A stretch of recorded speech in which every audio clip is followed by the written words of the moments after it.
This BD world, I am Syed Shabahat Ali and you are watching Fault Lines. While the entire world's focus was toward the issue of Russia and Ukraine, which is thought to be one of the most severe crises of our contemporary times, there is a new escalation which has some serious threats attached to it. And this is escalation between North Korea and South Korea. Coming out of nowhere, first ICBM has been tested by North Korea.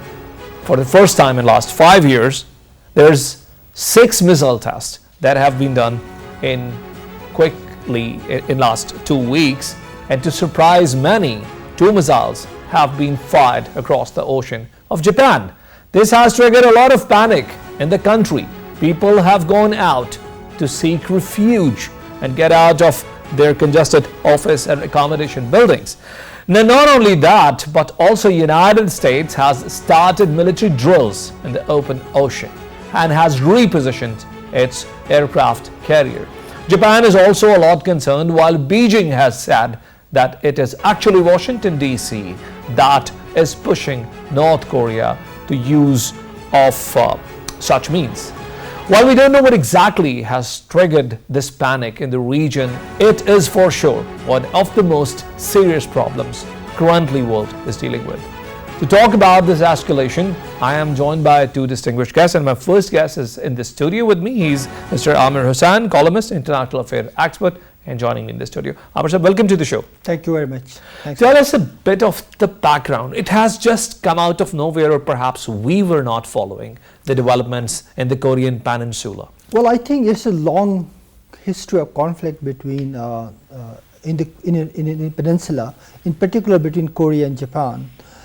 You know, the Korea was a colony of Japan till 1947. 1945, end of the Second World War. Koreans still perceive Japan as an occupier, as a colonial power, and there is a trust deficit between two sides. There is, in particular, when we talk about North Korea and Japan, there is complete diplomatic breakdown. There is no interaction, no state-to-state dialogue, no government-to-government dialogue. And this is triggering more and more as the time goes. North Korea has its own reservations of the American presence in the South China Sea, and the embargoes and sanctions on economic sanctions on North Korea has triggered many affairs. And then Kim Jong-un many times, as the head of state, has expressed his open animosity towards United States, and Japan in particular as representing the American interest in the region. And this new calculation is getting more triggers as China is emerging as the regional power. Japan was the regional power. Now the balance is tilted towards China, and Russia is also, there's an anti-American alliance is gathering momentum. And North Korea is operating as part of it. There is a tacit approval coming from China, from the Russia, and that also helps North Korea to make such, if you allow me to intervene, this is pretty much the background of it, but we don't know of any recent development that might have brought Pyongyang to a level where they just started firing these missiles. And ICBM for the first time, when you're firing ICBM, this is clearly a threat to the United States to be hit in its main homeland. Yeah, the trajectory set for this type of missile launch was really alarming. As you know, the Japan started to send out shelter calls for its citizens, and I think this was not an isolated event, because if you follow last 2 years, North Korea has fired 23 missiles across the region, but most of them were in the eastern coast of Korea, and some were in the sea. But this was 3,000 kilometers long range missile. That was IBCM. I think this ICBM. ICBM, sorry. This creates a lot of new new tensions within the region, and partly it becomes because the American and the South Koreans are doing joint ventures, military ventures in the region, and North Korea feels encircled in the area, and there was some internal pressure coming from the North Korean public because of the economy is in crisis, there is unemployment, and Kim Jong wants to establish his political legitimacy. Point well taken, sir. Let me include Dr. Nazir Mahmood and let me revert back to you on this. Dr. Nazir Mahmood, welcome to the show. Yes, hello. Your voice is not clear, but I can manage. Dr. Nazir, I said welcome to the show. Thank you very much. We are talking about the issue that has escalated from the Korean Peninsula and has jolted the entire world. The prospects of carrying out for something that may just become another nuclear conflict is horrifying, because there are similar and serious developments between Russia and Ukraine. World is facing another existential crisis.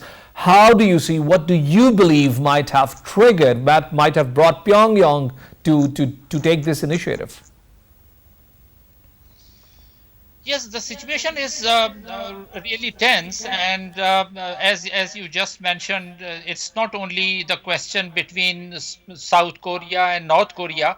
Now, the firing of repeated missiles over Japan has further aggravated the situation.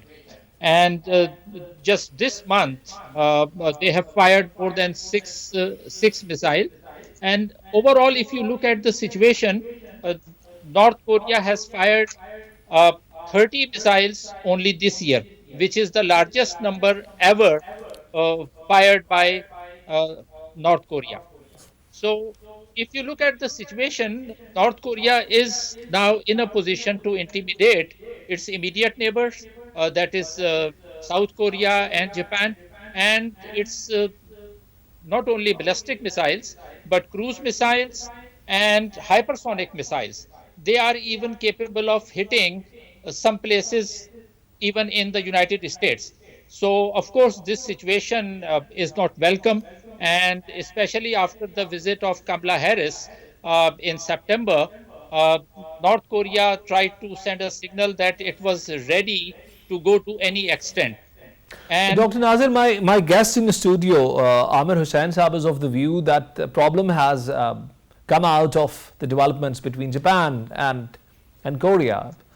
He has explained that Japan has a history of colonialism and North Korea is not comfortable with Japan's role in the region. He has also said that the new alliances that are being built in this region against China essentially are also causing enormous threat to North Korea, and maybe this has happened out of sheer aggression from the North Korean side because of above said reasons. Would you agree with him on that? well, I am sorry, your voice is not clear. There is a lot of humming, so I could not understand your question. Let me repeat my question. Sir, let me repeat my question. I just said that there are two issues that are running in the region. One is the development between Japan and North Korea. Japan's role in the region is increasing. North Korea is not happy with it. The other escalation is that China and Korea both are not happy with US building alliances in this region. What do you think can be the cause of panic at this point in time? Well, panic is, of course, there, and Japan, since Japan and South Korea both do not have nuclear weapons, and they have a US nuclear umbrella. Now, after this, there is an increasing demand both in Japan and in South Korea to develop their own nuclear weapons also. So that shows a level of panic, though Japan suffered in 1945 nuclear attacks by US, and after that Japan has been at the forefront in an anti-nuclear campaign also. But this is very alarming when even a country such as Japan is threatened like this and it does not have nuclear weapons. So there is an increasing lobby in both countries, in South Korea and in Japan, clamoring for their own nuclear weapons. So this is an alarming situation for the entire region, and of course China and Russia and North Korea, they find themselves at the same frequency at the moment. And on the other side, hello. Dr. Nazir, you're breaking up, so let's talk to Mr. Amir San again. Amir Sahib, when the United States was being governed by President Donald Trump, many of his critics were of the view that Donald Trump is a man who might just take the world toward a serious nuclear escalation. But we saw that he not only diffused the very serious crisis with North Korea, things were far more serious back in 2017, correct me if that's not the case, but also his developments with Russia were far better. The diplomatic relationship between Russia and the United States was far better under his administration. And now Joe Biden, who is a more seasoned politician, who's supposedly a better expert of American politics, has brought the world close to another thing that can just become another nuclear crisis. How do you comment on that? I think this is a great paradox of American politics. I think the most important thing that Trump did, he wanted an anti-Chinese policy in the region, and he wanted to build alliances around in the neighborhood of China. He went to the North Korea, he went to different, even started to have discussion in Iran and other countries, I think this was kind of his way of dealing with, because his vote bank in America, this anti-Sino campaign was at the forefront of, he was just trying to bring back the industries to the United States, and kind of things he was doing. I think that was part of political game he was playing, and is trying to encircle China through diplomatic maneuvering in North Korea and bringing them back to the table for negotiations. Joe Biden perhaps is more into the liberal school of thought, where they would go for a new liberal economic agenda, and they would be comfortable more with South Korea rather than going for North Korea, going for, I think as far as the success is concerned, whatever Trump did was, diplomatically it was good, but in actual terms he didn't do much in particular to bring together those alliances for a larger regional peace, for example. And I think this is, you are right, this is a paradoxical in... But these alliances have just brought us closer to the threat. Yeah, absolutely. And now I think this is again where Dr. Nazir Mahmood was also talking about. In the region there is another threat, the nuclearization will be, the militarization. For example, Japan only spent 1% of its GDP on defense. Now there is increasing demand within Japan to make amendments to constitution to have its own army, to have nuclear weapons, and to increase the budget from 1 to 2% of GDP. And this is also a new reality where Joe Biden would think that this trend of nuclearization will bring further instability in the region, and the American control over the South Korea and Japan will also be weakened. But Amir Sahib, don't you think that, realistically, North Korea does not have capacity, does not have spine, does not have muscles to overpower United States of the region, and evidently or apparently it's looking to be more of a tactic to assert pressure on the United States instead of doing something serious than that. Yeah, I think the North Korean problem is both internal and external. Internally, the North Korean leadership want to establish its political legitimacy by creating an artificial enemy, and the perception of threat that is coming from all over the world. Perception of external threat. Partly true, because there are economic embargo, the sanctions have been imposed on the country, the situation is, the economy is in shambles and all that. But I think this is the way to re-establish the power and the legitimacy by going out for all-out aggression in the region.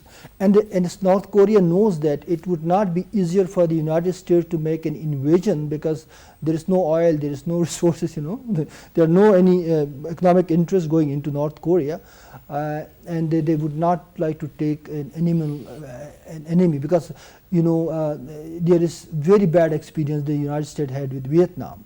So North Korea may be another Vietnam for them. So I think there are many reasons they don't want to go. Let's talk about South Korea for a while. Yeah. We didn't see South Korea active in all the alliances that have been made Well, we see countries like Australia and India becoming part of these international alliances that are primarily triggered to curtail China to foresay and to some extent. But Korea has not been vocal in it. Even a country like Japan has been part of alliances. How do you see this passiveness on part of South Korea? Don't you see South Korea extremely shy of getting into a controversy instead of focusing on its economy at the moment?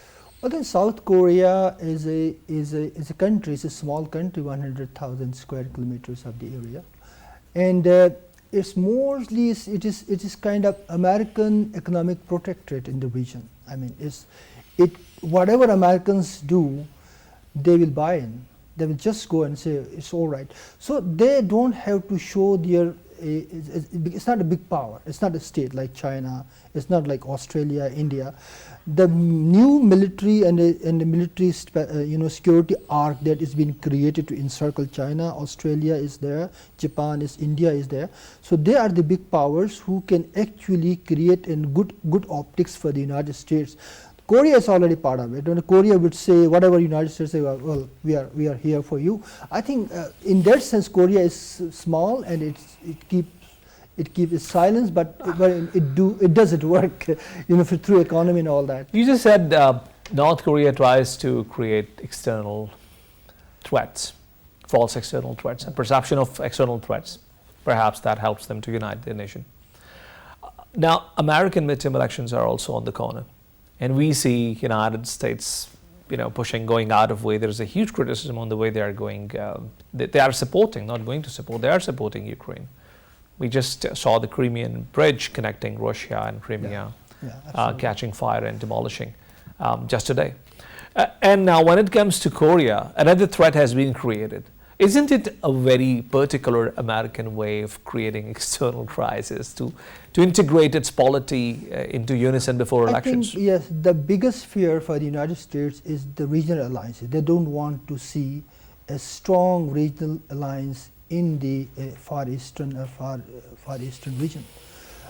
Because there is a natural geographical proximity and the likelihood of having an alliance between Japan, China, South Korea, North Korea, but this instability works for the United States to have a justification to have this bases in South China Sea and all that, to monitor the area, because it's a global power. It has the global ambitions. It would go to every region with different strategy, but for this Far Eastern region and the Southeast Asian region, it has a strong belief that we will not allow these regional powers to come together for a larger alliance, economic alliance and a military alliance in the region. We have Dr. Nazir Mahmood back. He's joining us over the phone. Dr. Nazir, I hope you can hear me clearly now.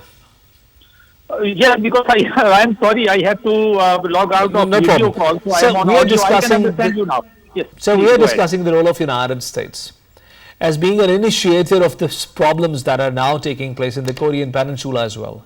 We were discussing the role of Biden administration because when Biden was in his election campaign, he was extremely criticizing Donald Trump for the escalations that he may take the world toward a larger escalation, which might cause nuclear war, which might cause larger wars in the world. Donald Trump is gone, and we are now missing him today because his diplomacy with North Korea, as well as his diplomacy with Russia, had improved the things to a remarkable extent. How would you comment on this, sir? Well, I don't think that United States does have some responsibility, but overall, as you can see, this is not Japan, this is not South Korea, this is North Korea itself, which has been piling up missiles and experimenting with nuclear devices.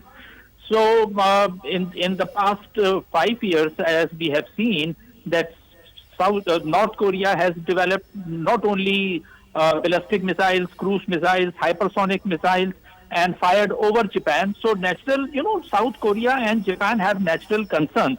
So, and USA is their ally, and USA has offered them its nuclear umbrella. So, of course, US has its interest in that region. But I don't think that USA is primarily responsible for the tension. Primary responsibility still, I think, is with North Korea, which is a poor country, which is a dynastic socialist or communist, one of the most isolated countries in the world. So I think the answer to your question is that, of course, America has interest in that region, but not. I would not blame entirely only United States for this crisis. But North Korea has is the primarily diplomacy responsible. between United States and Korea, North Korea, haven't come down to a remarkable extent?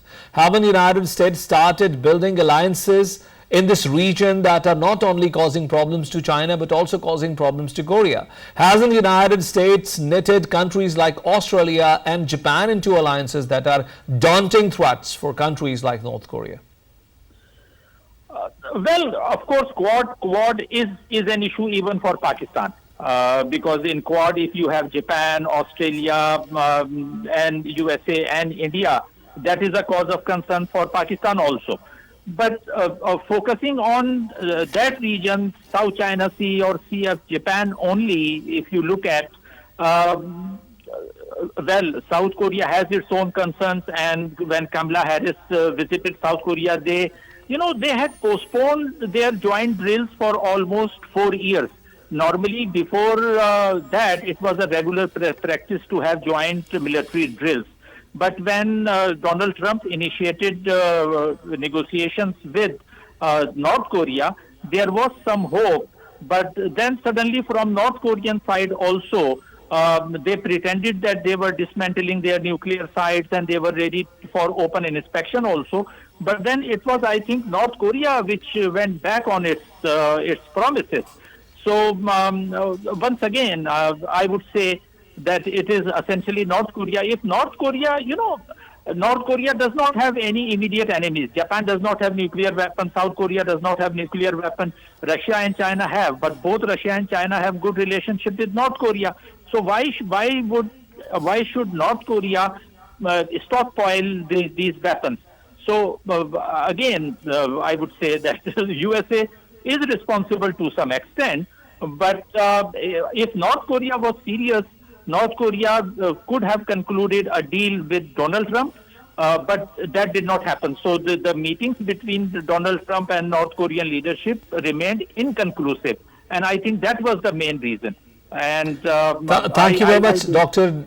Nazir Mahmood. Thank you very much for being guest in our program. Coming back to you, Amir Sahab, perhaps the last question of this segment, but a very pertinent point that he has just underlined. And he said that North Korea has accumulated nuclear weapon without being under any understanding, without being under any umbrella. There is no agreements that they have signed for this production of nuclear weapon for no reason. Now, don't you think that the economic and military power of United States sitting just next door in a country called South Korea is itself a great justification for North Korea, which might not even exist if it doesn't have a nuclear power? Absolutely, because it has the only advantage to remain in an existing country, because the deterrent, the nuclear deterrent it has. Though South Korea does not have weapons, but South Korea is close ally of the United States.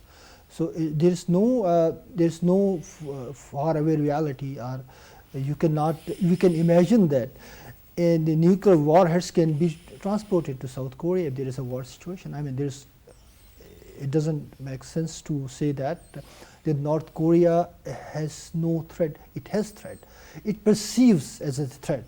But I think Dr. Nazir is right, because many things there is an obsession, political obsession within North Korea to perpetuate a dictatorial regime by using this external threat as an option, as an all-out threat for its people and its citizenry. I think that is the dimension where North Korea needs to rethink its policy, because people are really poor. Poverty is there, and unemployment is shamble. Everything is not in order. So I think if you want to rebuild economy, then you have to focus on economy, and then you have to build economic alliances in the region more powerfully, rather than going for only nuclear weapons. That is. Thank you very much, Amir Sahab, for being guest in our program.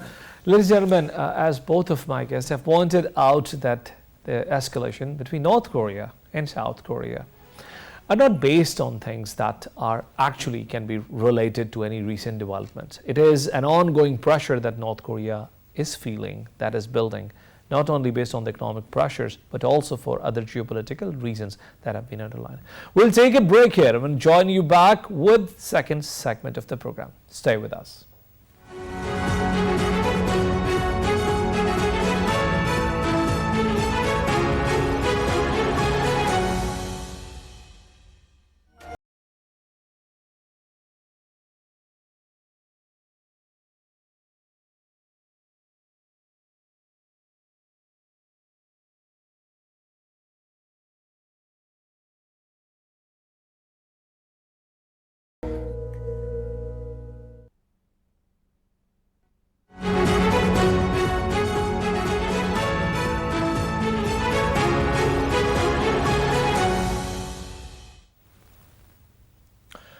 Welcome back. Ladies and gentlemen, the recent flash floods or super floods of 2022 were the worst natural crisis that this country has ever faced.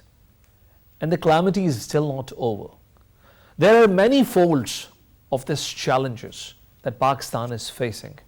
And one of the worst challenges daunting this nation at this very moment are the health crisis. The water that has descended down from the north is stuck in many areas of the south, which are almost on the level of sea, and therefore the water cannot be drained out from there. It is giving birth to a variety of crises. Not only there is no drinking water, not only that the infrastructure is in shambles, not only that the agricultural crops have been destroyed entirely, but also the standing water is causing many health issues. These diseases are now becoming rampant, and Pakistan is foreseeing or expecting many more deaths for these poor people. Our team has prepared a package. Watch the package before I bring my first guest to this part of my program.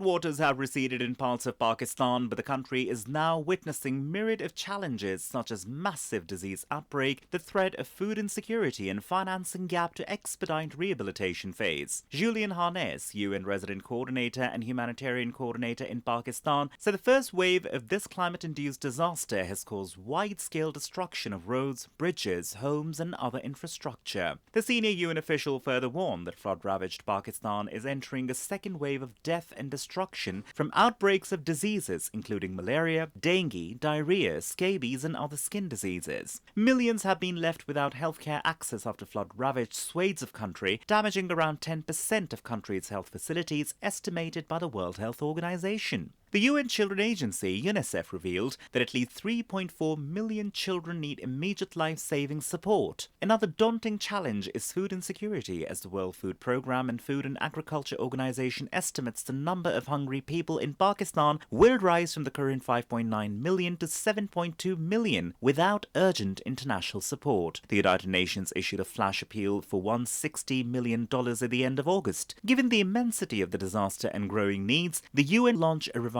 life-saving appeal for $816 million in Geneva.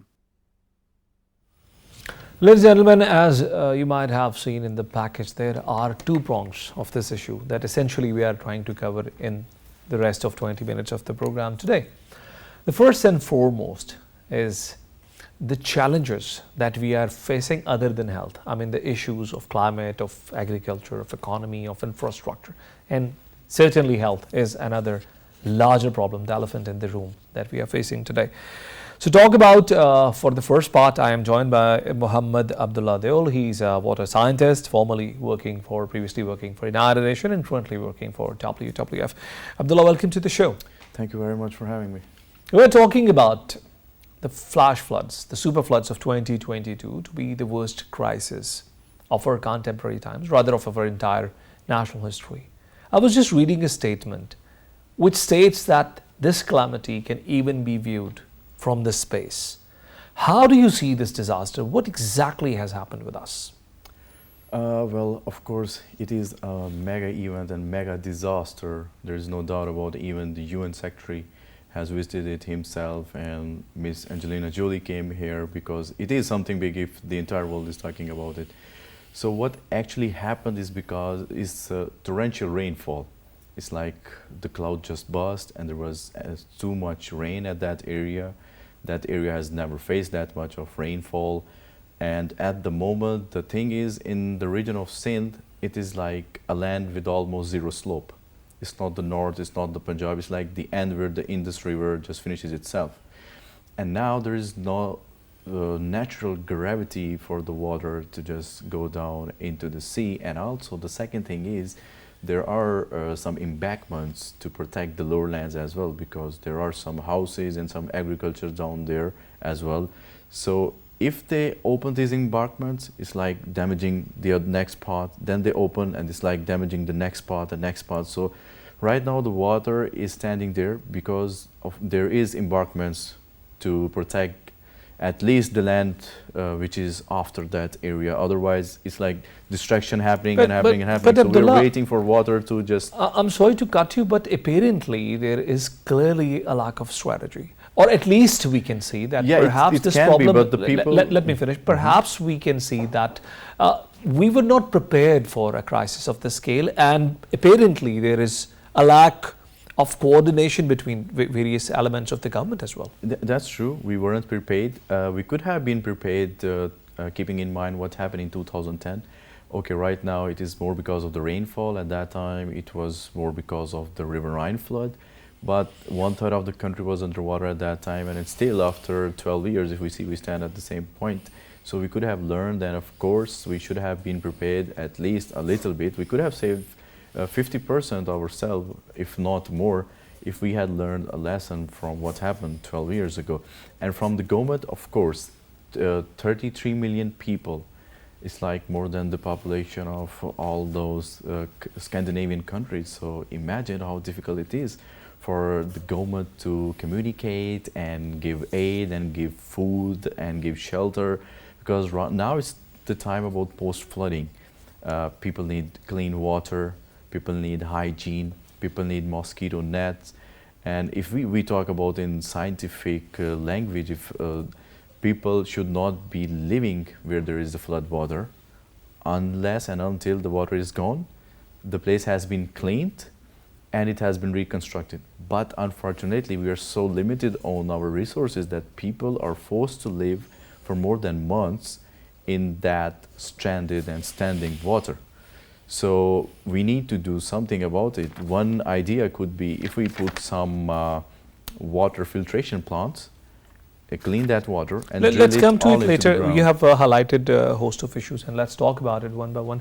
Ladies and gentlemen, I am joined over the phone or over the Skype by Dr. Saeed Khan. He is a health expert based in Karachi. He's Director of Provincial Public Health Lab at Dove Medical University, Karachi.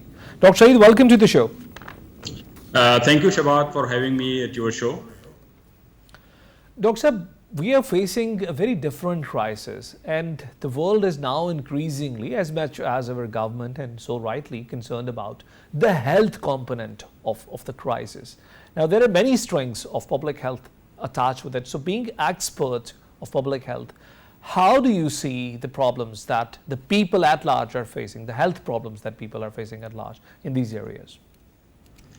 The flood has affected every part of the life, including the health, and according to the estimate, more than 10% of the whole of Pakistan health care facility being badly affected or damaged, with leaving about millions of people with no access to the healthcare facility. So you can understand how much the people are affecting due to not having any access to the healthcare facility. And these areas were not having ideal healthcare facility previously, and the flood has washed away whatever they are available. So there are a lot of diseases which are spreading, particularly due to the stagnant water. A lot of mosquito which is spreading the malaria and dengue and other infection. So people are at risk with different infection in these areas. and the healthcare facilities are very limited because the government and the different agencies and the NGOs, they are trying to give some remedy to these people, but the massive destruction that happened in this area, we need more support and help from international community to assist these people to bring them back to normal life. Dr. Said, you spoke about 10% of health infrastructure going down with this rains and with the consequent flood that has hit the entire Sindh. But let's talk about the medical supplies, because once we talk about the post-conflict reinforcements or the assistance or the aid that goes, we normally do not think about medical supplies, because medical being a very critical subject. So how the supplies of medicines is essential, and how much of a deficit do you see in that? How much of a gap do you see in that? It's a massive destruction also occurred, which washed away a lot of the storage and the previously medicine that were available in the medical supply. So currently, the makeshift arrangement that been done, they are in progress, but we are shortage of very essential medicine and a lot of medical supplies. Particularly, we have more than 600,000 women pregnant in these areas, and they are at risk because very less healthcare facilities available, and every day about more than 2,000 women they're giving birth in this area in very unhygienic and very unsafe condition, because we don't have proper blood bank in these area. Some of them, they need blood transfusion, but because those supplies are not properly available, so we are having difficulties in this area, and the medical supply need to be moved to this affected area as soon as possible, in proper quantity and quality, so we can save more lives. Allow me to take Abdullah Deol back into the conversation. Abdullah, you were talking about the riverine flood and the flash flood that happened because of rain. Help me to understand how step by step Sindh has been affected, because Sindh and South Punjab apparently have taken the worst brunt of the crisis. Now, is it that the rainfall first hit Sindh and then all these rivers came to add into their misery? The main thing is the drainage, because if you see that 3 weeks ago there was a rain of just 20 millimeter, it is like less than 1 inch in Karachi, and that part of Karachi was flooded. The reason is very simple, because we have problem with drainages. We don't have proper drainages, proper maps, and also the problem is if we have, they're not cleaned or they're being abducted, there's some illegal construction, so we have to give way to the water. So the places that we see, if we have seen in the images, they're like very poor people, and they are actually sitting in the riverbed. One report tells that 6 million people only in the Sindh are sitting in the riverbed. So imagine that people could have been saved because of that. And when rain added, because let's say you haven't designed your drainages for that kind of mega rainfall, so that system was never there, first of all, to protect it. But now I think it's time for us to learn. Maybe we can think this for the future. If it can happen now, maybe it can happen again, so we can put the proper drainages, proper waste map, because unfortunately we lack waste management. So people just fill all those drainages with the filth and trash, so water doesn't have enough place to go. So this exactly first happened. There was enough rain, not drain, and then the water from the north just added up, from the Swat, from KPK region, from Punjab, because it just comes down from the top. Kashmir, KPK, Punjab, Sindh, and in Balochistan. So this added up, but the worst scenario was the rainfall, torrential rainfall, which we weren't prepared for. And unfortunately, we didn't have drainages. So I'm pretty hopeful that in this post-flooding, we will think about future and we will properly design. For example, Islamabad, the old sectors never get flooded, even if so much climate change is happening, because we have big and massive drainages. And they're always clear, and there's so much green space, because the idea of having a park is not for people to just run around and hang out. It's basically is to absorb the rainfall and recharge your ground. but in the new sectors, we see there is a lack of management when We it do comes see to that. drainages, Absolutely. and there is no green space. Let's take Dr. Saeed design. back into the conversation. Dr. Saab, you just pointed out some horrifying statistics, and let me repeat that. You said 600,000 pregnant women are giving birth to children every day. Now, this must be a top priority for all the medical experts, because pregnant women must be the most vulnerable strata of the people that are stuck into this crisis. Yes, indeed. We have a majority of the affected areas. They have with limited resources and facility, particularly for like tertiary care hospital, where we can have safe delivery of these women. So we need to keep it as priority to provide them proper healthcare facility, particularly as I'm emphasizing that majority of the women, they usually need blood transfusion, and we don't have proper blood screening in the affected areas where we don't have proper blood banks, particularly, and majority of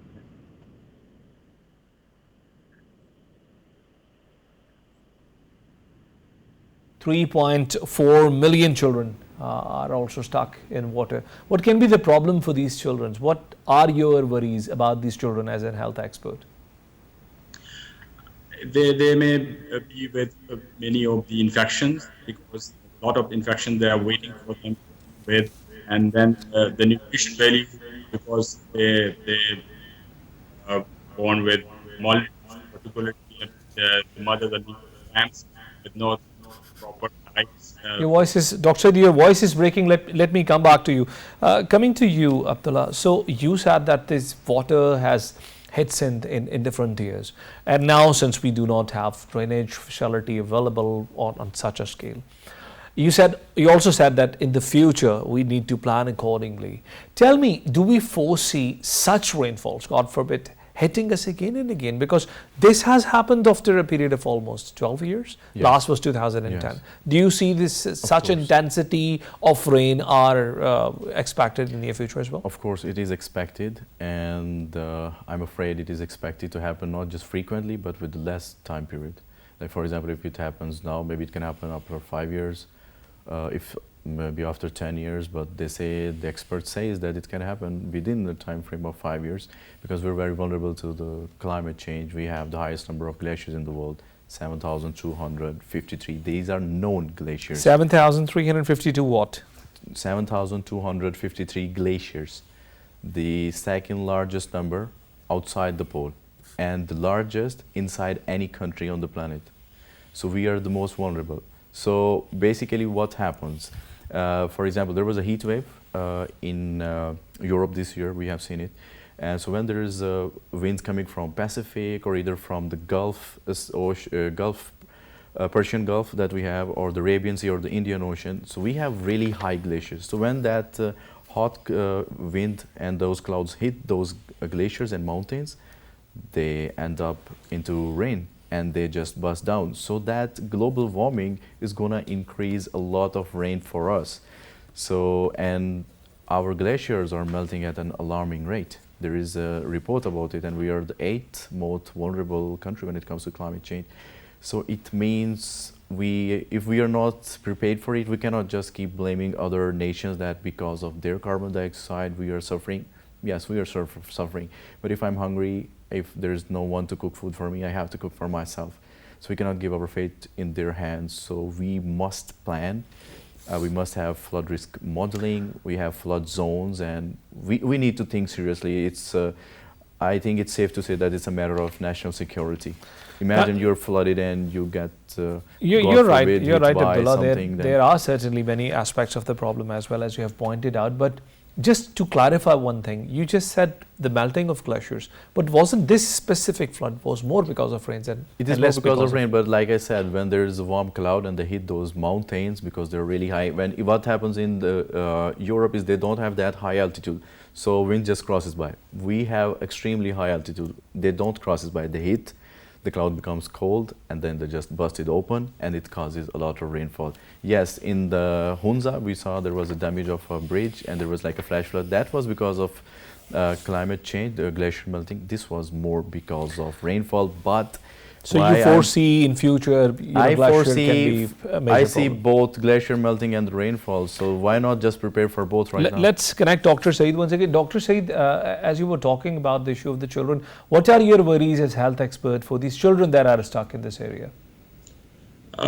So there are a lot of infection that they're waiting for them because of malaria, dengue, and typhoid and other infection. They are at very high rate scale at the level, and then the nutrition. I'm concerned about the mother. They are living in camps. Majority of them living in overcrowded camps. So the diet and the nutrition, they might have malnutrition babies, give birth to malnutrition babies, and that will have a long impact because these infections they will continue for another few months or so. So in coming days, especially when the winter is coming, so a lot of other infection that I'm foreseeing, that the respiratory tract infection, pneumonia, and these infections they will be on rise. Currently, we have more infection from malaria, dysentery, and other diseases and skin diseases. But in coming days, when there will be winter,